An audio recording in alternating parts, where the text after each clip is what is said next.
So this presentation is going to be common SQL tuning errors, and this is going to be presented by John Watson, who's an Oracle certified DB master.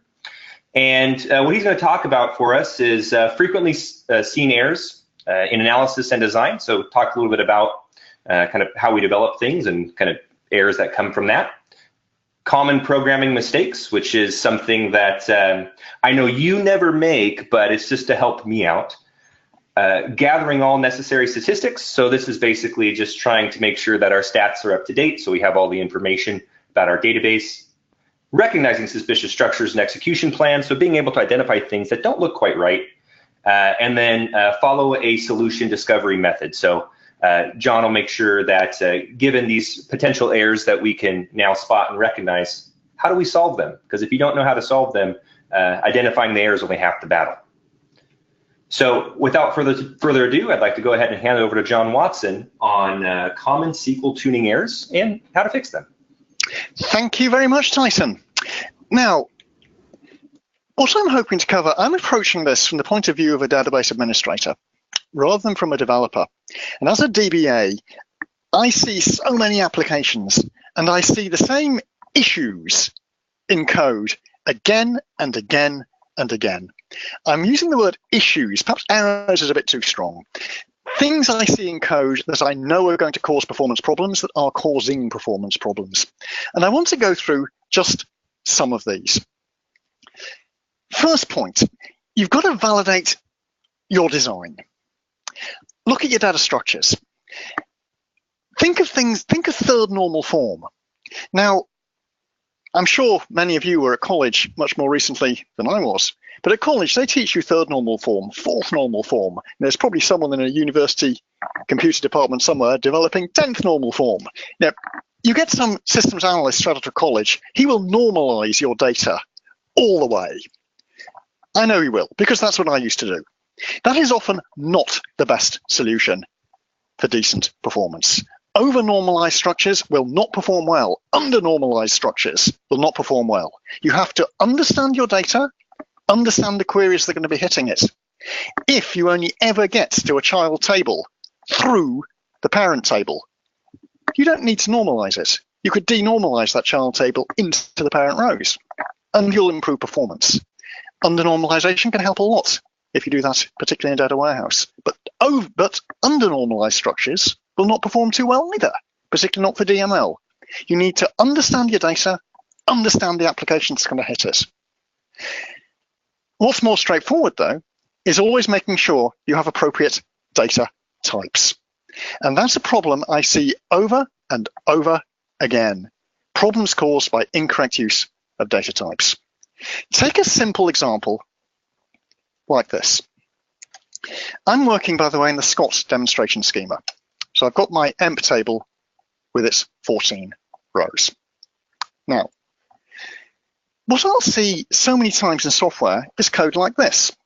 Now, there is a person called Miller, who was hired on the 23rd of January 1982. I can run this. Select star from emp where hire date equals 1982 0123. Back comes Mr. Miller. That code is horrific because what I'm doing is comparing a string with a date. That's logically impossible. You can't do that. SQL is a strongly typed language.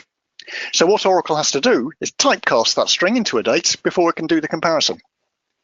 Looks good. It isn't. It's all cool, but what happens, for instance, I'm in Europe at the moment. What happens if I move to America? Set my territory to America. Run that same query. Oh dear. Error. Well, an error is better than it could be. Depending on the nature of the problem, it could actually be giving me wrong results. If, for example, the 1st of May becomes the 5th of January, at least I'm getting an error in this case. So you've got to watch for it. What's the solution? You and your fellow programmers, we all have to be a bit more diligent in our coding. Rather than writing this, what we should have done was this. Select star from emp where hire date equals toDate of the string. With a format picture, specify a language. Always do that. That's one of the errors I see again and again and again. reliance on implicit typecasting. It isn't just that it can cause problems like that, it can cripple performance as well, because of the way Oracle will maybe not be able to use indexes and constraints to improve the performance of the query execution plan. So assess your data structures. Look at your key and indexing strategy.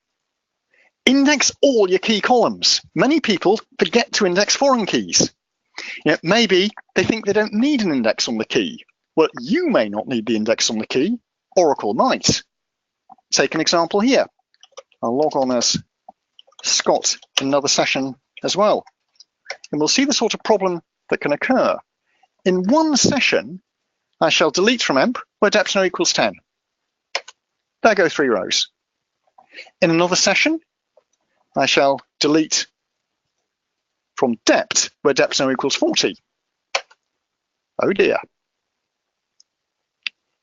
That has happened because the foreign key column, depth no in the emp table, is not indexed.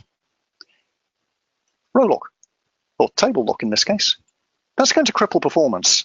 And only when I terminate this transaction with a rollback or commit, then that wakes up. I'll roll that back as well. Solution, you must index your foreign key columns. So I'll do that. I'll create an index called FK on the foreign key column of the emp table. That's all I need to do. Now I can do the DML against emp, and I can do the DML against depth. Index your foreign key columns. You may not think you need the index, but Oracle may need the index. So, finally, constraints. Now, constraints are so important for performance. Constraints are much more than data integrity. Constraints tell Oracle about your data. I don't know how many times I've heard people saying, we disable constraints in the data warehouse. Why do you do that, I ask? Because they say the data's been validated. It's clean. We don't need the constraints. Wrong, wrong, wrong. You need the constraints for performance reasons, not just for cleaning your data. For example, I'll enable the auto trace facility in my session so we can see some execution plans. Let us say I run a query to count the number of employees in each department. Select depthno, count star from emp, group by depthno.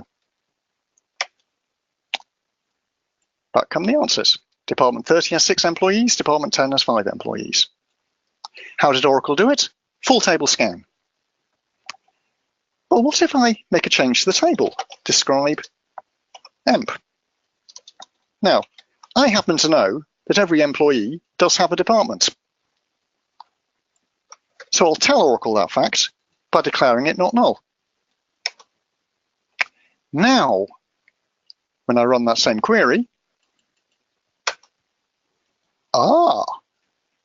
the cost has dropped to 1, whereas previously it was 4, because we are now doing an index full scan. And that's only happened because I declared the column not null. So anything about your data, tell Oracle about it. The more constraints you have, the better. And this is even before you've begun to tune the SQL. These are just general principles you should be applying to all tables. Okay. Move on. Now, this is something that you could discuss for a long, long time, making your code readable. I am in favor of using ANSI joint syntax. Some people aren't. It's one of these points that's debatable, right? But I strongly believe it's less prone to error. Please format your code. Case sensitivity, uppercase for keywords or whatever for identifiers. Think of suitable indentation. Use meaningful table aliases. I was looking at some code only last week, which was joining about 4 tables. And the tables were aliased as A, B, C, D. Well, great. You look at the code lower down and you haven't a clue what's going on. Use meaningful table aliases. Include comments. Yes, I know you can say that, well, if you can't understand my code, you shouldn't be trying to look at it. Well, that's not really the best attitude. Include comments. I find even with my own code, I often can't understand it 6 months later. So make your code readable.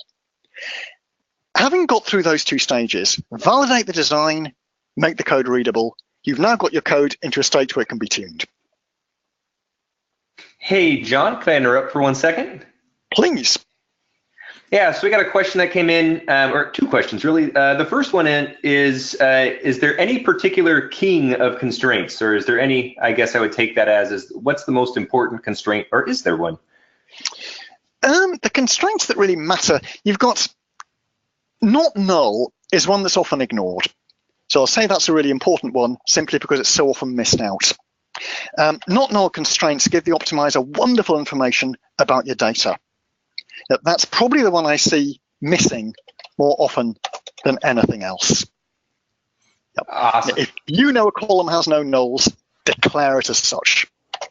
John, I'd like to turn the question around in a different way. Are there constraint types that the optimizer just doesn't use, doesn't care about? No, Oracle cares about them all. You've got unique key, primary key, not null, and check. Check is in some ways less versatile. It's more versatile from the programmer's point of view, but the optimizer is more restricted in what it can do with a check constraint. A check constraint that says this column should not be null is not the same as declaring the column not null. So probably check is less useful to the optimizer than the others. Awesome, thank you for that, John. Okay, let me continue then. Thank you for the questions. I've just rebuilt my Scott schema, by the way, so I've got a fresh schema to start with again. Now, let's assume we've now validated our design. We've got the code to readable. What are the, I've used the word error. Errors is too strong. Programming structures, things I've seen several times that are going to cause problems. Ensure your join predicates exist. Well, my somewhat debatable point earlier when I said use ANSI join syntax, that will help a lot. But this sort of thing, simple things, have you got your join predicates in there? There's an example I have here. Let me show you one. Came across the other day, just on a website. This case here, this is a fairly popular Oracle website, the Orafac, one of the best ones on the planet.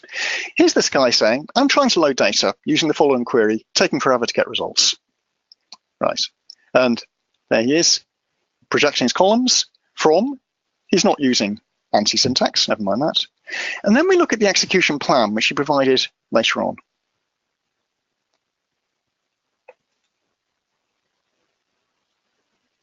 Come on. Am I going to get that execution plan out?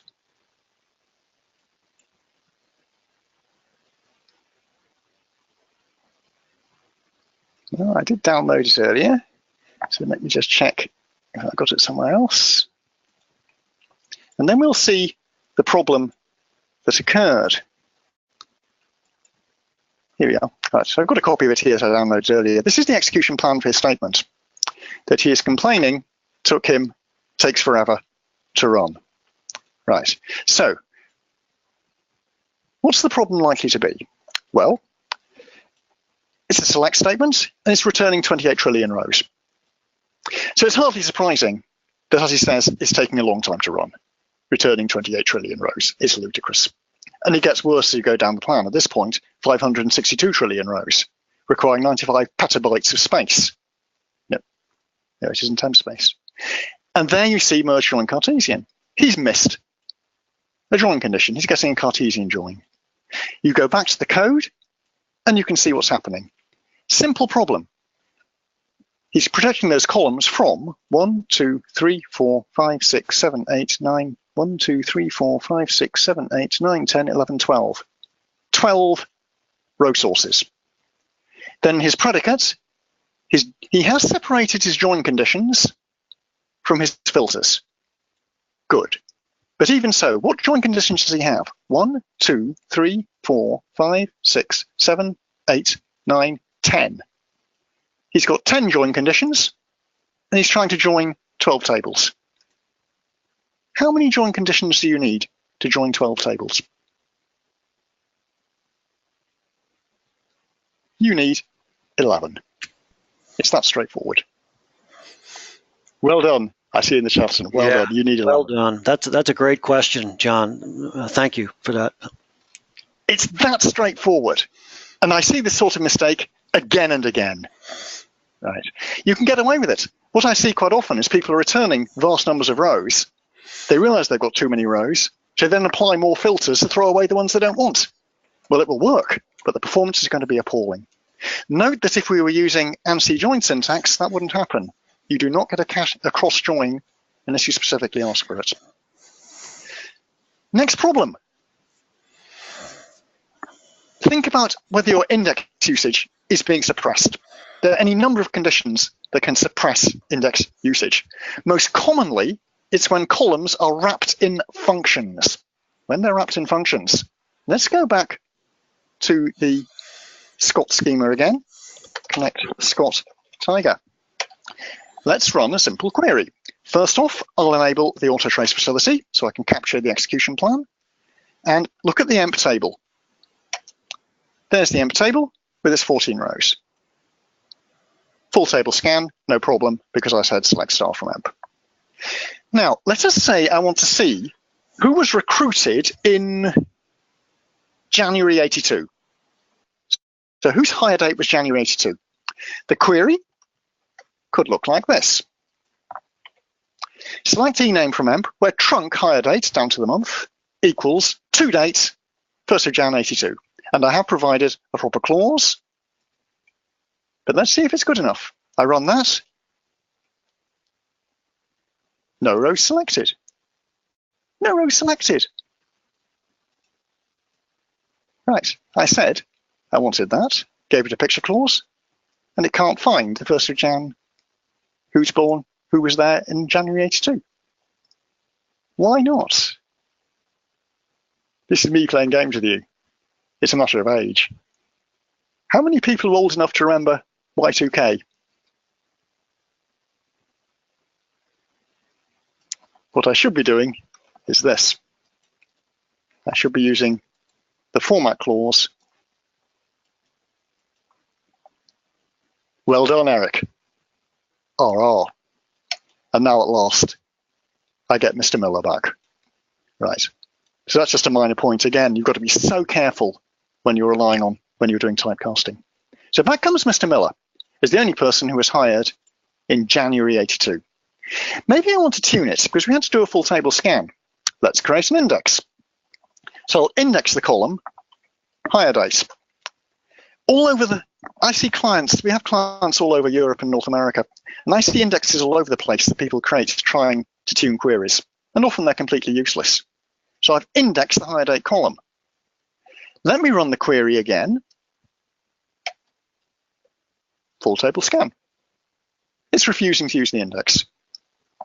Why? The index use has been suppressed because I have wrapped the predicate column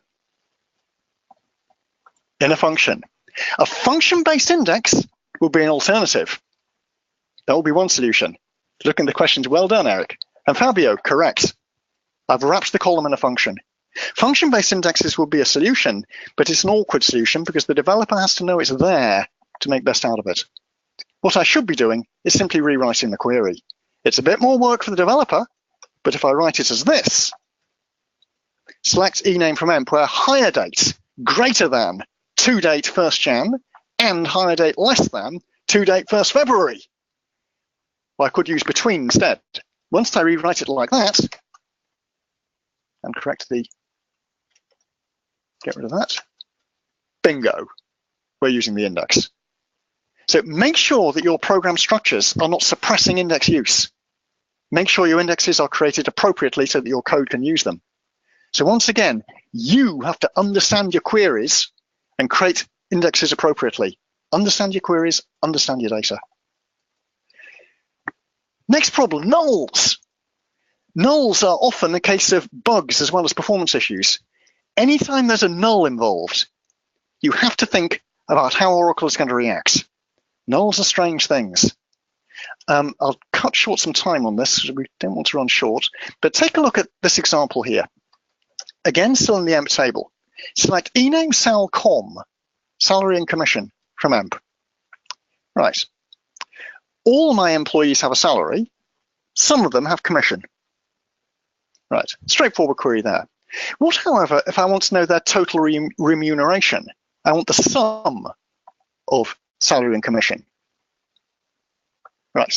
Well, I could do it like this. I could say, select ename, sal plus com from emp. Oh dear. All of a sudden, Smith has nothing at all. What's gone wrong there?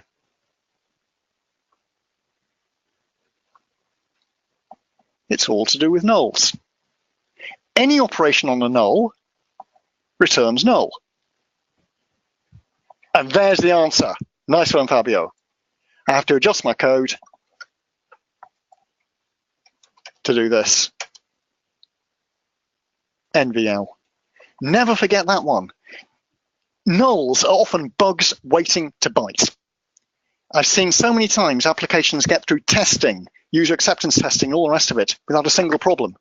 Then it goes live, and all of a sudden, a query or a row is addressed or a new query is written, which uses null in a way that wasn't detected during testing, and poof, everything goes pear-shaped because of the nulls being used. Be so careful with anything to do with nulls. There are also big issues with nulls and indexing, which I don't think I'll cover right now. Merging views and subqueries. I have an example of that. When you're going to use views, you need to be very, very careful about how they're written. Much more careful than perhaps you might think. I found an example here. Right. What this chap is saying, my transaction system is Java-based. There are 10 to 12 views which are being used by Java, whatever. He needs to tune the views, he says. So here's his query. He's projecting these columns. He's projecting these columns from SD service calls, CDM organizations, and then a bunch of views. Well, his join conditions are all there. He's not got a problem with the Cartesian products. But when you look at the execution plan, here it is. He's formatted his code a bit better. And there's his query again. And look at that execution plan that he's developed. View. Whenever you see the keyword view in an execution plan, it's one of these sort of red flags, a warning. There could be something wrong here. And that view is GSP status. And you see that, I think, there. It's a view. Oracle has had to materialize the view. And to build that view in memory, what it's done is a full scan of SD service calls. It's joined it with a loop to rep codes text, hash join out there, to do that. Then there's another view, GSP category, which is another of these views you see here. All of these 10 views are being materialized. They are not being merged. One of the objectives of SQL tuning is to make your views mergeable. Because look at these things. GSP status is SD service calls joined to rep codes text. GSP category is, guess what? SD service calls joined to rep codes text. Each of these views is hitting, well, also all of them, is hitting the same or similar tables again and again and again because the views aren't merged. Make sure your views are mergeable and your subqueries as well. There are quite a few cases, SQL structures, that will prevent Oracle from merging views. In this case, it's that sort unique. You can bet your life there's a distinct in the view definition, which means Oracle can't merge it. If the views were structured differently, I reckon we would probably be able to run the entire query hitting that table, for instance, only once, instead of hitting it a dozen times or more. So, John, can I interject that we've identified some red flags, if you will, here in this execution plan. One of the red flags is the same table over and over again, accessing. So you're seeing access to the same table over and over again, and view materialization. Yep. These are two big red flags. Repeated access to the same objects, the need to materialize a view. But when we say red flags, I don't mean it's wrong. It's a warning. You've got to investigate, is that really the best way to do it? Sometimes materializing a view is a good thing. Sometimes it's a bad thing. In this case, Oracle had no choice. It was forced to. So investigate whenever you see views that are not being merged.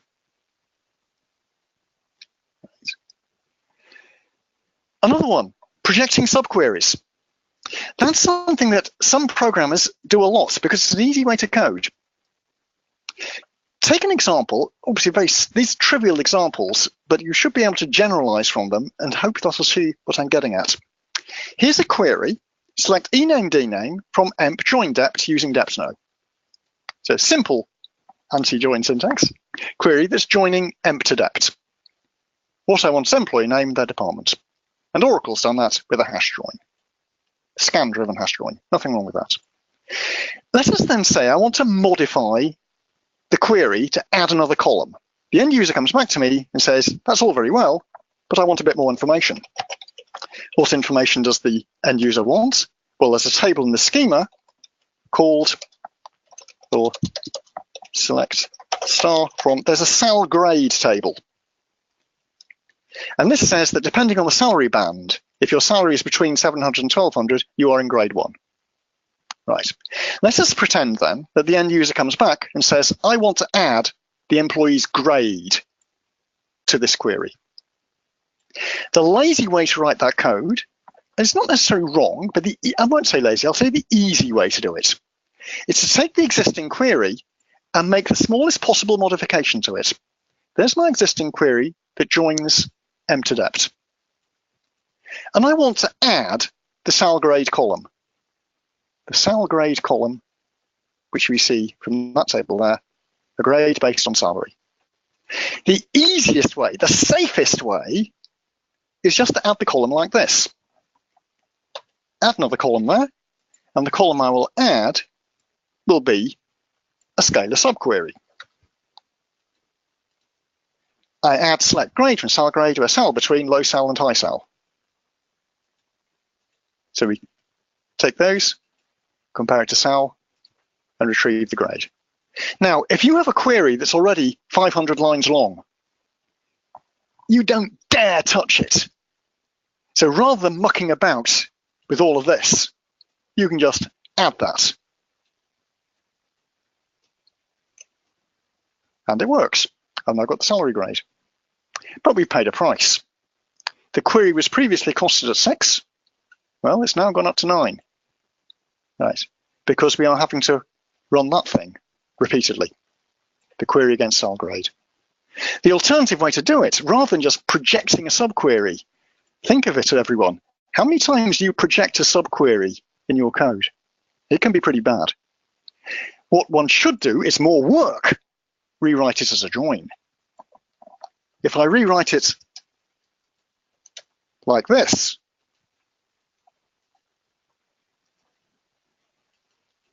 select ename dname grade from emp join dept using deptno join sal grade on. Yes, it's more work, and I've had to adjust the query. It's quite easy in this case because I'm using anti-join syntax. It'd be quite terrifying if it were a huge query and all of a sudden you have to muck about with the join conditions. And now I get the same results, but a totally different execution plan. Previously, it was the original plan, throwing in that, which is correlated. That has to be run repeatedly to project that column. Now, totally different plan. Index access path there, loops at the top, and a merge join. The cost is the same at 9. Well, that's just the nature of my data. But you can see that we are no longer scanning these huge tables. We're getting index access paths. And also note, the cost may be the same, but it's now CPU. 23% of it is CPU.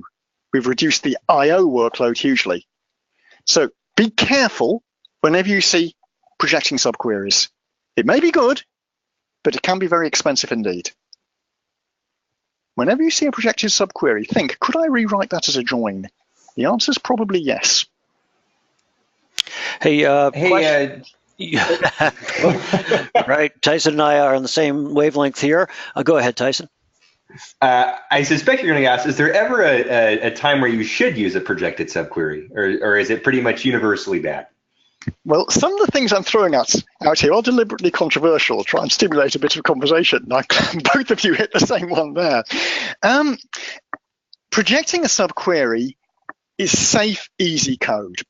If you've got a statement that's already 500 lines long, it's joining 20 tables, you've got a horrendous jumble of join predicates and filter predicates, and you don't dare touch it.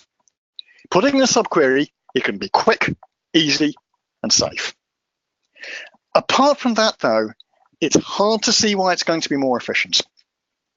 I'm not going to say it will never be more efficient, but I think as a general rule, a join is always going to be better than projecting a subquery.